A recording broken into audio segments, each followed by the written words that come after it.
Imagine a farm where the animals finally rise up, drive out their cruel human owner, and finally build a world where everyone is equal. No masters, no exploitation whatsoever. Just animals working together for their own benefit, sharing everything fairly among themselves. Now, imagine that same farm, years later. The animals are still working themselves to exhaustion, day after day, season after season. Food is still scarce for almost everyone, and the ones now living in the farmhouse, sleeping in beds, drinking whiskey, and walking on two legs are the very pigs who once promised this revolution would set everyone free. This is Animal Farm.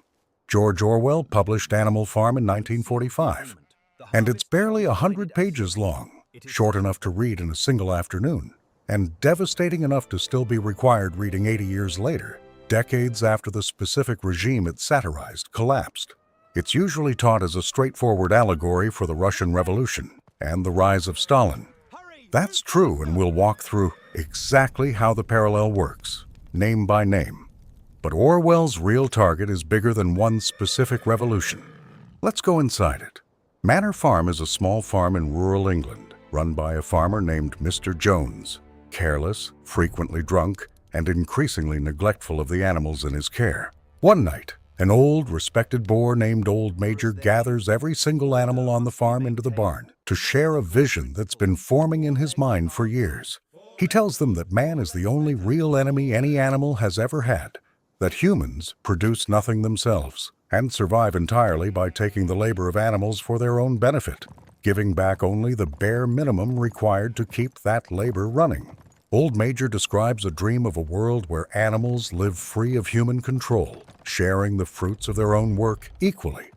And he teaches them a rousing song called Beasts of England to carry that vision forward.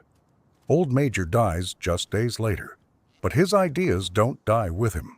3 pigs, Napoleon, Snowball, and Squealer, take his philosophy and formalize it into a complete belief system they call animalism. This detail matters more than it might seem.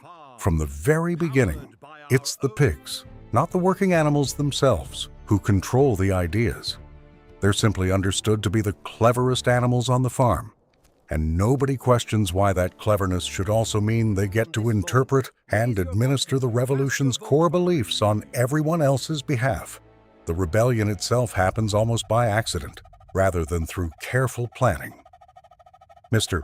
Jones forgets to feed the animals for over 24 hours, and in their hunger and desperation, the animals finally revolt, chasing Jones and his farm hands off the property in a single chaotic, largely unplanned uprising.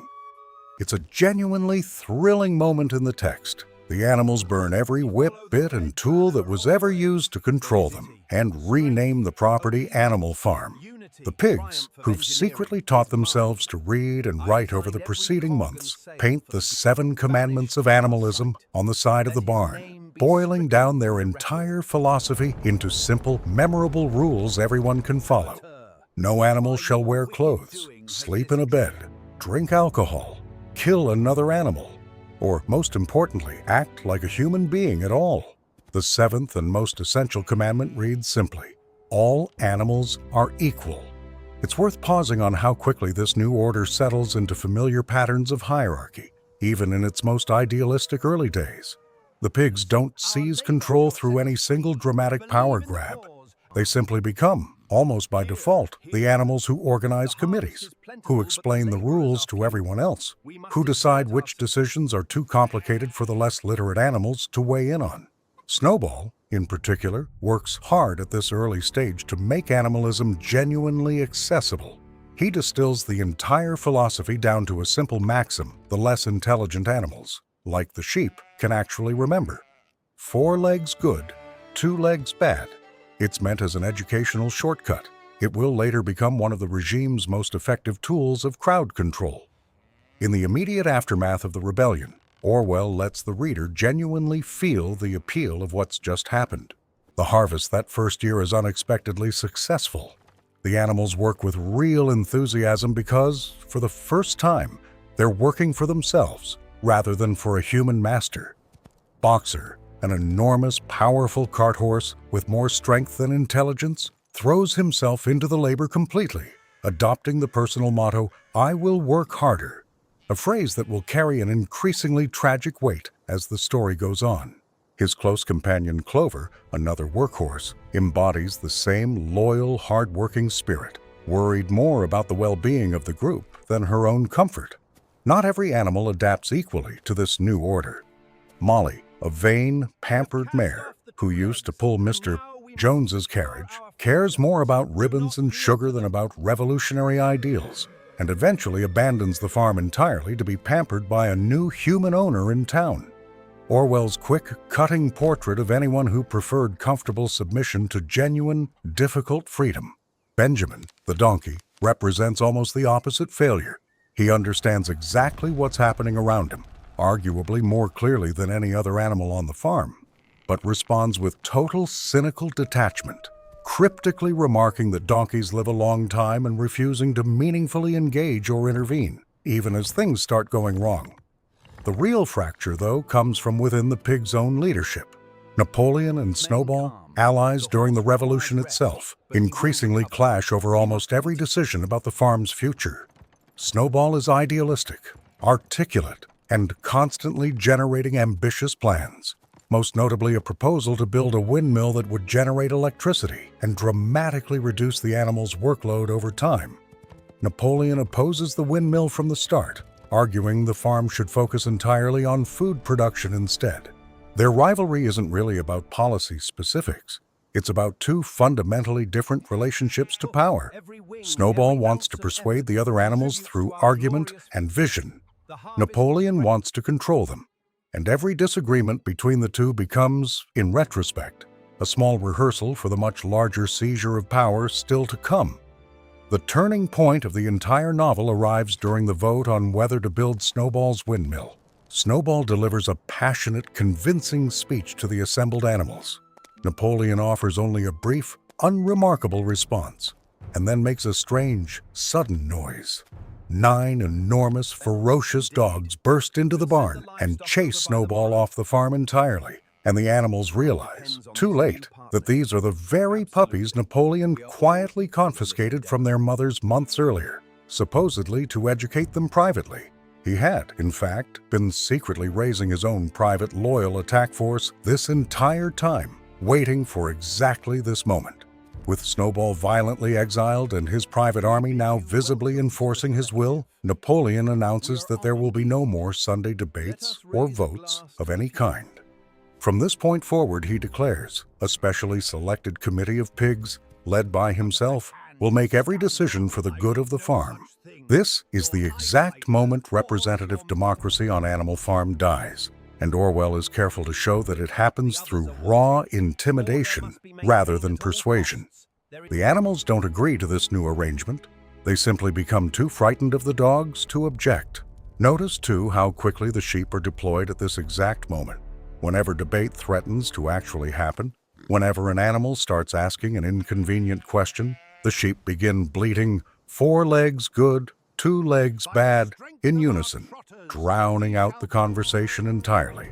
A slogan Snowball once created to help the less literate animals understand a complicated idea has been repurposed into a weapon for preventing any idea from being discussed at all.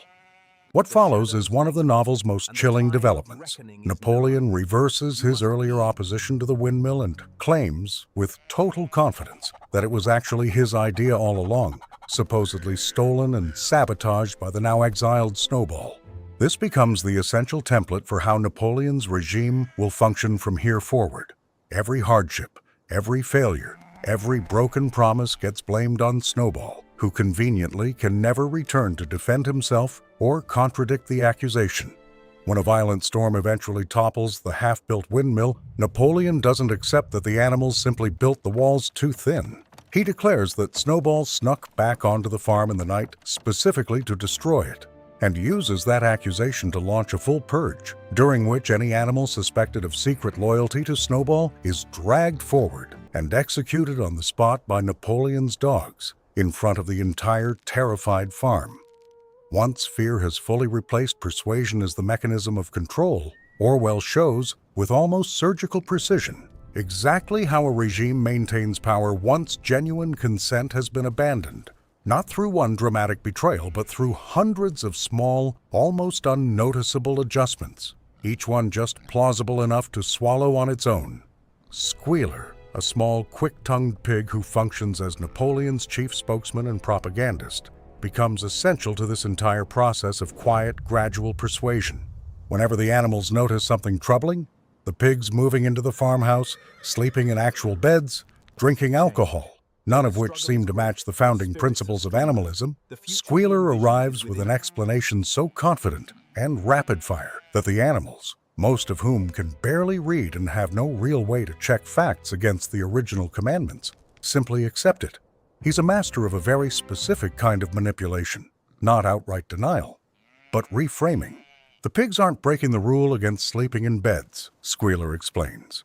They're simply sleeping in beds with sheets removed, which is technically different. The commandment itself, when the animals go to check it on the barn wall, has quietly been repainted to say exactly that. This is the engine driving the novel's most devastating structural device. Over time, nearly every one of the 7 commandments gets subtly rewritten to accommodate whatever the pigs currently want to do. And because most of the animals can't actually read well enough to notice the changes themselves, they simply trust that their own memories must be faulty, rather than believe the ruling class is lying to them directly. No animal shall drink alcohol quietly becomes no animal shall drink alcohol to excess. No animal shall kill any other animal becomes no animal shall kill any other animal without cause. Precisely timed to justify the executions Napoleon has already carried out. The animals aren't just being lied to. They're being made complicit in slowly, gradually abandoning their own memory of what they originally fought for. Boxer remains, throughout all of this, the emotional core of the tragedy. He responds to every new hardship, every broken promise, every act of cruelty by simply working harder, adopting a second personal motto alongside his first. Napoleon is always right. He has, by any physical measure, more raw power than every pig and every dog on the farm combined. He could end Napoleon's entire regime in a single afternoon if he chose to use his strength against it, but he's been trained, patiently and completely, to direct all of that power toward loyal obedience instead. And Orwell wants you to feel the horror of that specifically. Not that the working class lacks power, but that it's been taught, generation after generation, to aim all of that power at labor rather than liberation. Clover, watching her old friend age and weaken under the strain, occasionally senses that something has gone badly wrong with the farm they built together. But even she can never quite locate the exact moment things went astray, since each individual change was small enough, on its own, to seem forgivable. Animal Farm faces real external threats, too, not just internal corruption. And Orwell uses these moments to show how Napoleon consolidates power even further by positioning himself as the animal's essential protector. When Mr. Jones and several farmhands attempt to retake the farm by force in what becomes known as the Battle of the Cowshed, the animals fight with genuine, unified courage and drive the humans off decisively. It's a real, earned victory, and for a moment it seems to validate everything the rebellion promised. Later, a neighboring farmer named Frederick cheats Napoleon in a timber deal, paying with forged banknotes, and then launches a second, far more brutal attack on the farm, ultimately destroying the newly rebuilt windmill with explosives, undoing months of exhausting collective labor in a single afternoon.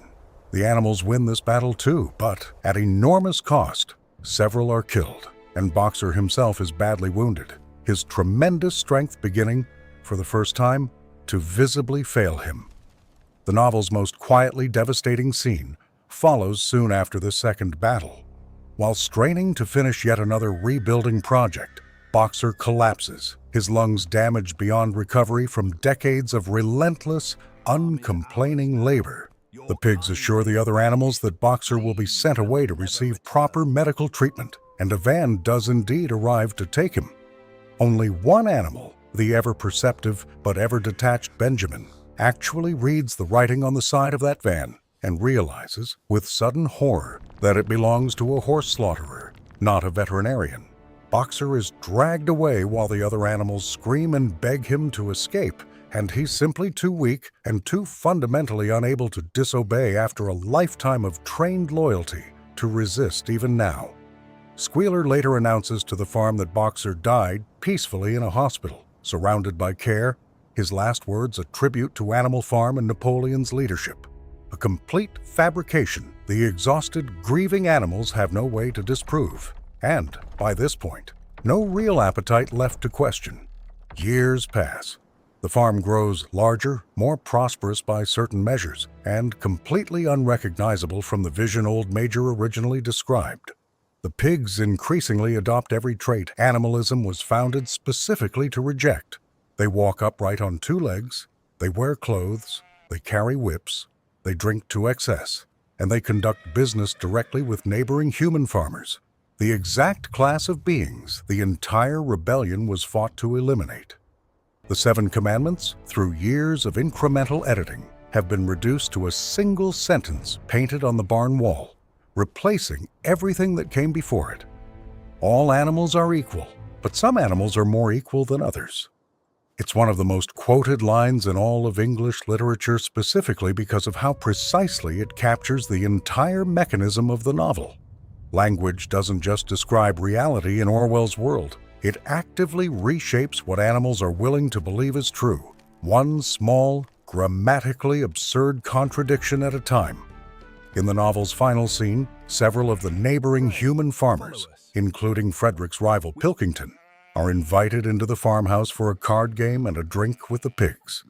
The other animals gather outside, peering in through the windows, and watch as an argument erupts over a card game. Napoleon and Pilkington have both, it turns out, been cheating, each playing the ace of spades at the same time. As the animals watch the pigs and the humans shout at each other across the table, Orwell delivers the novel's final, iconic image. The animals look from pig to man, and from man to pig, and from pig to man again. But already they can no longer tell which is which. Orwell built Animal Farm as a direct, deliberate allegory for the Russian Revolution and the Soviet Union under Stalin.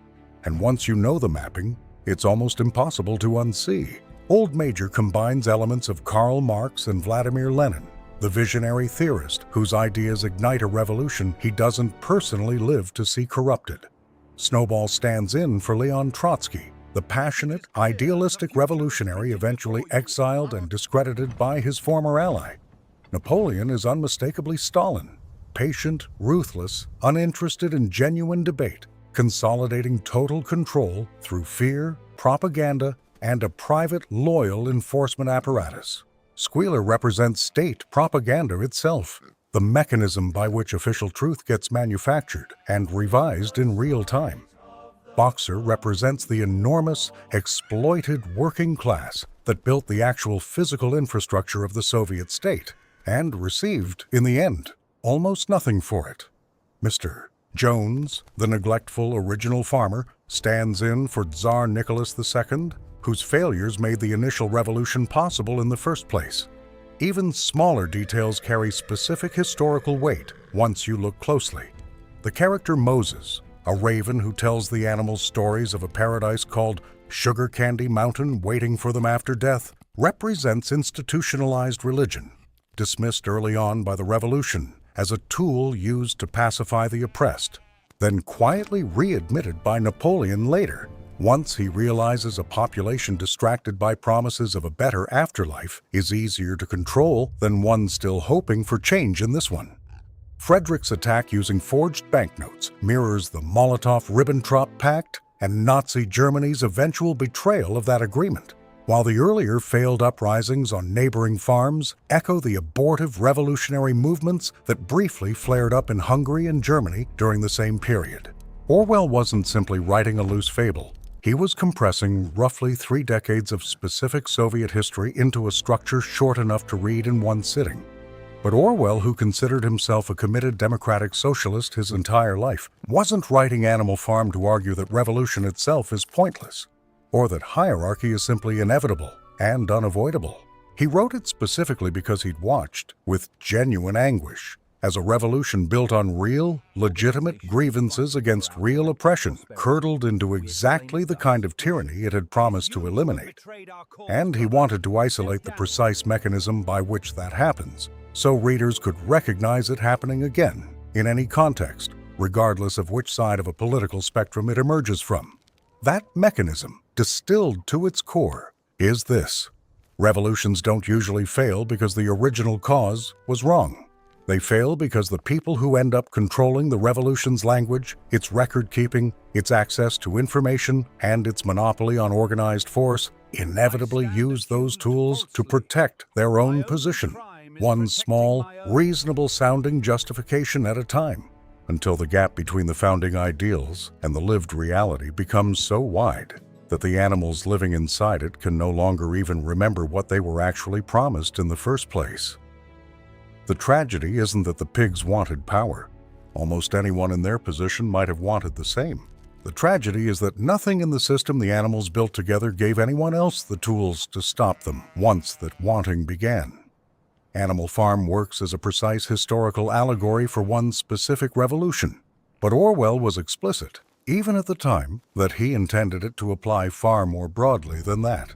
Any movement, any institution, any government that begins with a genuine promise of equality and gradually accumulates exceptions, special privileges, and unaccountable power for whoever happens to be running things, regardless of what banner they're waving while they do it, is walking the exact path this farm walked. The animals never lost their freedom in one dramatic moment. They lost it one edited commandment at a time, one plausible explanation from Squealer at a time, one act of exhausted, hopeful trust at a time, until one day they looked up at the farmhouse window and simply couldn't tell the difference anymore between the tyrant they'd overthrown and the one who'd replaced him. Orwell chose animals specifically because the fable format strips away the usual political tribalism a reader might bring to a story about human revolutionaries.